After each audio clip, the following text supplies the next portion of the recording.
PRP입니다. PRP는 팔꿈치뿐만 아니라 다양한 힘줄의 염증과 통증 상태를 개선해 줄 수가 있습니다. 특히 팔꿈치 손상에 대해서는 자가혈소판 풍부 혈장 치료술, 즉 테니스 엘보우와 골퍼 엘보우 힘줄 손상에 대해서 신의료기술평가위원회로부터 인증을 받았습니다. PRP는 안에 다양한 치료 물질들이 들어있습니다.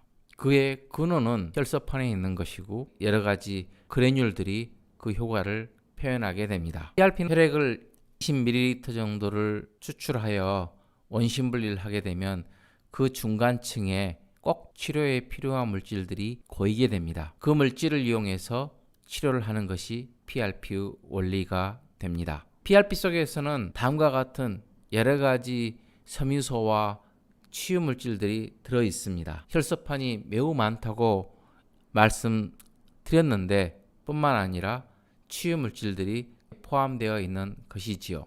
대표적으로 알파 그래뉼이라고 말하는 이 내부에는 다양한 성장인자들이 들어있고 실제 치료에 관여하고 있는 것입니다. 팔꿈치, 테니스 엘보우, 즉 외상가의 예를 들자면 손목을 들어올려주는 힘줄에 통증이 유발되고 팔꿈치 바깥쪽 위치에서 통증을 호소하고 손목을 들어올 수 없거나 팔꿈치를 움직이기가 힘들어 하십니다. 그 부위에 PRP 물질을 주입한 다음 운동을 해주게 되면 많은 효과를 얻게 되지요. PRP 주사는 한 번 주사로 좋아지는 것으로 알려져 있고 증상을 심하게 호소하는 경우 간격을 두고 반복 주사를 줄 수 있게 되는데 이를 부스터라고 합니다. PRP의 과학적인 효과를 판정하기 위해서 성장인자들을 평가를 해보았습니다. 이러한 결과는 국제정형외과 연구학회지에 게재가 되었고 저와 광주 달려라 정형외과에 있는 박상하 원장과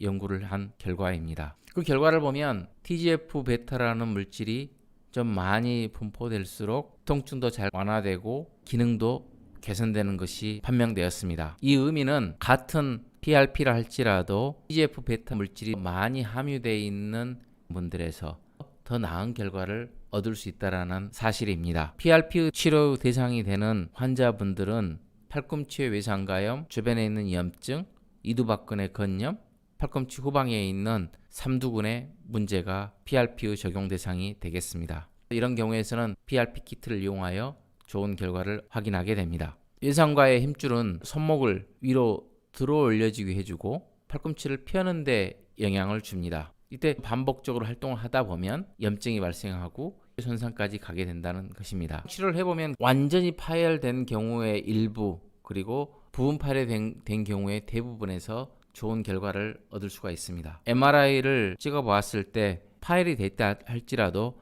수술이 필요하지 않는 경우가 많습니다. 기다려본다거나 운동치료, PRP를 가미해준다면 더 나은 결과를 얻을 수 있는 것이죠. 외상가 부위에 확인하고 주사를 줄 수가 있겠습니다.